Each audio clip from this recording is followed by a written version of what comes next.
Hey guys, welcome back. This is going to be our final video in our basic networking course. Remember, in the previous video we went ahead and we configured our branch office over here on this side of our lab. That means in this video our task is going to be to configure our headquarters side. If you haven't already, go to the link in the video description below and download this for yourself. Make sure that you go over the branch office configuration so that you're up to speed and so that everything works once we complete our HQ side. So without further ado, let's go ahead and hop into this lab. So first up, it says headquarters. The company headquarters has already gone through initial setup. Use one of the computers in the user's VLAN to complete the following tasks via SSH. User's going to be Cisco and passwords are going to be Cisco. So our first task says configure a gateway of last resort on the HQ private router. Point the gateway to the IP address of the headquarters edge router. Alright, nothing we haven't done before. Let's go ahead and just hop in here into PC5. Make sure we can see that IP address of the HQ private router right here. Let's hop into our SSH client and hop into that device. 192.168.0.1, username of Cisco. Cisco for the password, hop into enable, Cisco for that password, and we're in. So first let's hop into global configuration mode. First we're gonna want to set that gateway of last resort by going IP route 0.0.0.0, 0.0.0.0, and we're gonna point it like it said at the HQ edge router IP address right here. So 100.100.100.1. Enter. Go ahead and hop out of there and do a show IP route. It looks like we have successfully set that gateway of last resort. Looks good. Let's go ahead and minimize that window and look at our next task. Task 2 says configure NAT on the HQ private router so that the user's VLAN can access the internet. Overload the router's external interface for this. Then configure port forwarding for the private server over HTTPS from the router's external interface facing the edge router. We got to remember to specify our inside and outside interfaces and that we have sub interfaces for the VLANs. So let's not make any of the same mistakes that we made in the last video, and let's get this right this time. So we hop back into PC5. We still have that session open to the private router. Let's start by going into look at our current interfaces so we can see what our sub interfaces are. It looks like G001.50 and G001.100 are the two sub interfaces that we need to be concerned with for those VLANs. So now let's go into global configuration mode. We'll go ahead and hop into interface G001.50. Make that IP NAT inside.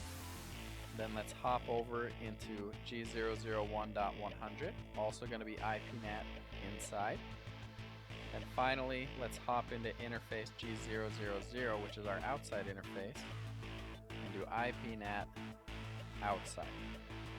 Now that we've defined our interfaces, we can get into working on that NAT. So let's hop out of here and let's go ahead and make an access list for this user's VLAN that we'll use for the network address translation. So let's go access-list 1, and we're going to permit that user's VLAN network 192.168.0.0 with a wildcard of 0.0.0.127. Now that that's been defined, we can go ahead and make our NAT. So IP NAT inside source. It's going to be that list number 1 that we just made. And we're going to translate all of those addresses into the address of interface G000. And we're going to need to overload that so that more than one can talk at the same time. That should be good for that, but now we still need to take care of that port forward for this private web server right here. And we wanted to do that over HTTPS using this address of the outer interface of the private router. So let's go ahead and go IP NAT inside source static because it's a one-to-one translation. Going to use TCP as the protocol because that's what HTTPS is.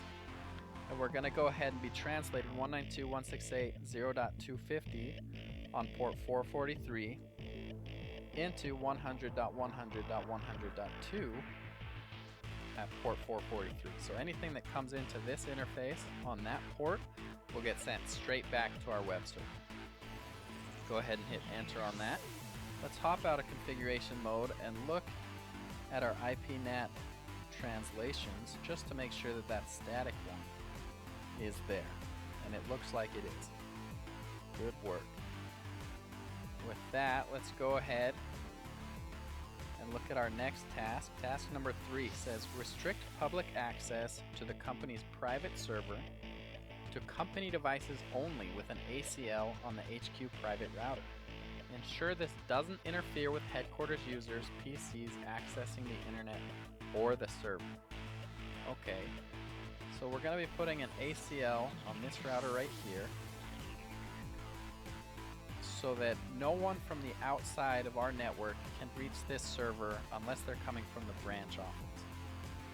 So if we look over at the branch office, we know that this network is 192.168.0.0, but that's a private network. All of these addresses, if you remember, are going to be translated into this 20.20.20.2 address to be sent out across the internet. So that's what we'll have to use in this ACL. So let's hop back into our router here. Let's go ahead and go into global configuration mode. Let's define that access list. IP access dash list. We're going to make it a standard one, but it's going to be named. That's why we put IP at the front. We're going to call it server access. We're going to go ahead and give it one rule, numbered number 10, that will be permit 192.168.0.0, 0.0.0.127. And this will permit anybody in this user's VLAN to continue to hit this server. If we leave this statement off, they'll be blocked by default. Then we'll go ahead and make our next rule that allows the branch office to hit us. So we'll go permit host, because they'll all be coming from that one IP address of 20.20.20.2. So now that we've defined that access list, we need to actually place it on an interface. So the interface I'm thinking is G001.100, that sub-interface that heads into our private server area. So let's go interface G001.100. And then to apply that, we need to go IP access dash group. The name of that ACL is server access. We want to apply it in the outbound direction so that anything exiting that interface and heading into this network must be either coming from our user's VLAN or from our branch office. We'll hit enter on that. Let's go ahead and hop out of here and do a quick show access dash list just to verify that we do have that server access list set up, and it looks good. Now we can go ahead and move back up and take a look at task number 4. It says SSH to configure the HQ edge router with a gateway of last resort pointing out towards the internet. Okay, so we're in PC5. Let's go ahead and hop out of this session and hop into a new one. Whoops, sorry, wrong thing. If we want to do SSH, we need to go into an SSH client. So now we're going to go 100.100.100.1, which is the IP address of one of our HQ edge router interfaces. Username is going to be Cisco. Cisco for the password. Cisco for the enable password. Now we can go ahead and hop into global configuration mode and make this gateway of last resort with IP route 0.0.0.0, 0.0.0.0. We're going to send it out our S011 interface right here, heading towards the internet. Go ahead and hop out of here and look to make sure that was set with show IP route. And it has been set, so that's good. Let's go ahead and move on to task number 5 now. It says configure the HQ Edge router for OSPF. Internal interfaces are going to be area 1, external interfaces are going to be area 0, and we want to advertise directly connected networks. So we've got 3 directly connected networks on this Edge router, this 30 network, this 100 network, and this 40 network. So that's what we're going to advertise. And then we can see these 2 inside interfaces are going to be areas 1, and then this outside interface is going to be area 0. So let's do this the right way and hop back into our PC5 because we have that SSH session. I'm going to go ahead and hop back into global configuration mode and start our router OSPF process with router OSPF 1. And then let's start advertising some of these networks. So network 30.30.30.0, 0.0.0.3 is going to be area 0. Network 100.100.100.0, 0.0.0.3 is going to be area 1. And network 40.40.40.0, 0.0.0.3 is also going to be area 1. Then we can go ahead and hop into our interfaces. Start with G000. That's going to be IP OSPF 1 for our process, area 1. Then we can hop into our interface S010. That's going to be the same, IP OSPF 1, area 1. And finally, into our interface S011 will be IP OSPF 1, area 0. With that done, we can hop out of configuration mode. And let's see if we have any OSPF neighbors. Let's show IP OSPF neighbor. And it looks like we do, and that neighbor ID is right here at this address, so that must be the directly connected router that we have. We can also do a show IP route to see if we've learned any routes from OSPF. And it looks like we've actually learned quite a few, so that's good. That should be all for task number 5. Let's go ahead and move into task number 6. Now for this, it says use the management laptop in the HQ public server network to perform the following tasks via SSH. It might not be via SSH if I'm thinking correctly. We might actually have to console in because we're going to be messing with some of the ports. And if you turn off a port on a switch that you're currently doing SSH over, you're going to lose that connection. But anyway, the username is going to be Cisco and the password is going to be Cisco. So task number 6 says console in to the HQ public router and configure a gateway of last resort pointing at the IP address of the headquarters edge router. Okay, another gateway of last resort thing. Let's go ahead and grab a console cable for this laptop. Hook up to him. Let's go ahead and hook him all the way up to this HQ public router console port. And then let's hop into a console session. We're going to go to our desktop terminal, hit OK. Looks like we're consoled into there. Go ahead and put in our enable password. And now we can go ahead and hop into global configuration mode. Same thing we've already done previously. We're going to do IP route 0.0.0.0, 0.0.0.0 for that gateway of last resort. And we're going to send it to the edge router's IP address closest to us of 40.40.40.1. Enter. We hop out of here. We can do show IP route, make sure that it's been set, and it has. That should be good there. Let's go ahead and see what task number 7 says. It says configure the HQ public router for OSPF. All the interfaces are area 1. We want to advertise directly connected networks. Okay, that's simple enough. So we're already in the public router. Let's go ahead and get back into global configuration mode. And go ahead and start that OSPF process on the router with router OSPF 1. We'll give it that ID. Then let's advertise our networks. We'll go ahead and do network 40.40.40.0, 0.0.0.3 for a wildcard. That's going to be area 1. And we're also going to advertise network 17.120.209 1. And that looks like, if we look down here, it's going to be a /24. So we'll be 0.0.0.255, and that's also area 1. Next, we can go ahead and hop into our interface G001. Put that IP OSPF 1, area 1. Then hop into interface S010. That's also going to be IP OSPF 1, area 1. Then we can hop out of our configuration and verify this. We can do show IP OSPF neighbor. And we do have a neighbor, which is our edge router. And we can also do show IP route. And see that we have learned a lot of routes from OSPF. That's what all these O's are. So that looks good for task number 7. Let's look at task number 8. Task 8 says connect to each switch in the company's public network by consoling in with the laptop. Configure a port channel for interfaces F0, 10 through 13.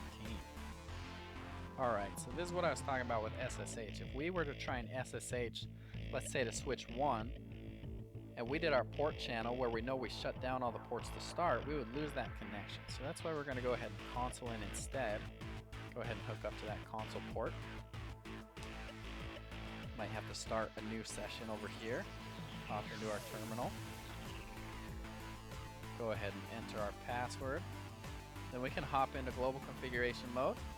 Hop into that interface range, F0, 10 through 13, and shut them down so that we can start making this port channel. Now that they've been shut, we can go ahead and go channel-group 1. We'll make that mode active so that it actively tries to make a port channel with the other side. It says it's creating that port channel interface for us. So now we can go ahead and hop into that interface that was just created, port channel 1. And here we're going to make this a switch port mode trunk.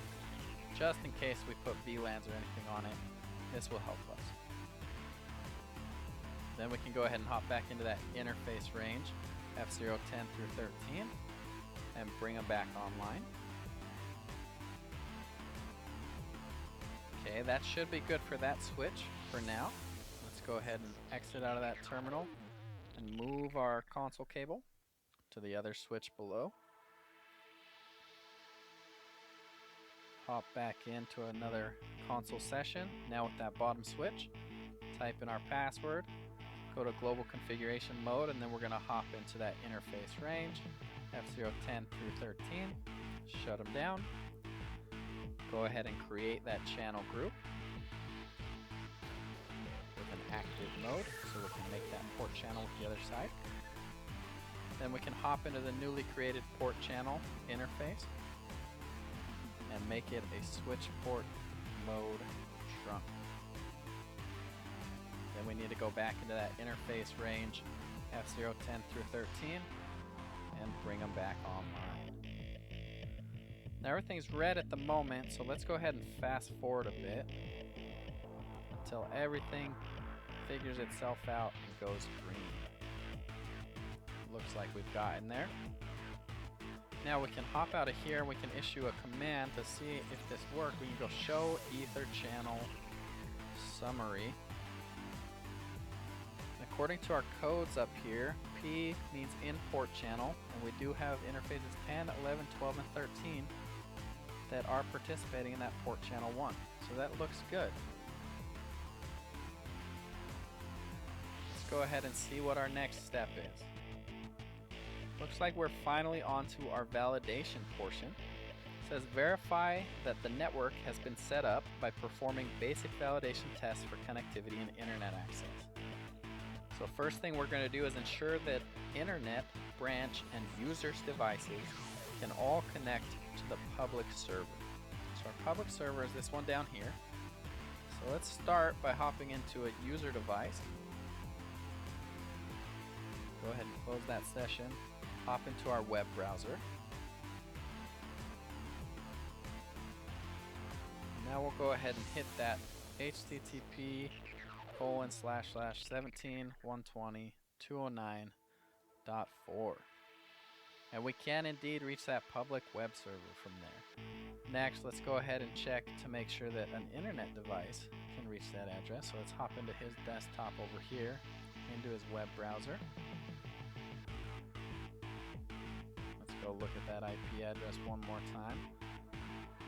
Looks like http://17.120.209.4. So the internet can hit our public server, that's good. This time I'm just going to go ahead and copy this so that I can use it easier. We'll go ahead and hop over to our branch route, or our branch office. We'll hop into any of these computers over here, into their desktop. Open up a web browser here. Let's paste that address that we copied. And we can reach that public web server from there as well. So that looks good. Let's see what our next validation task was. It says ensure the users can connect to the internet server. So we got to make sure that our network address translation is working right here. So if we hop into a user's PC, into that web browser, and then if we scroll up here so we can see this internet web server address, we'll go ahead and go http://95.200.70.133. Hit go. And that's great. Looks like we can indeed reach out to the internet from that user's VLAN. So our final validation task now. This is the one that we've been waiting for. Ensure outside access to the private web server is restricted to the branch office only. Okay, so remember, we port forwarded this private web server to the address on this G00 interface of this private route. So we're going to go ahead and go to 100.100.100.2. First, let's go ahead and try from the internet, because they should not be able to reach this because we blocked them with an access control list.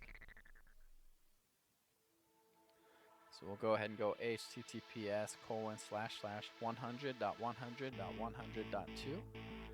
We'll hit go. We'll go ahead and give this a couple seconds.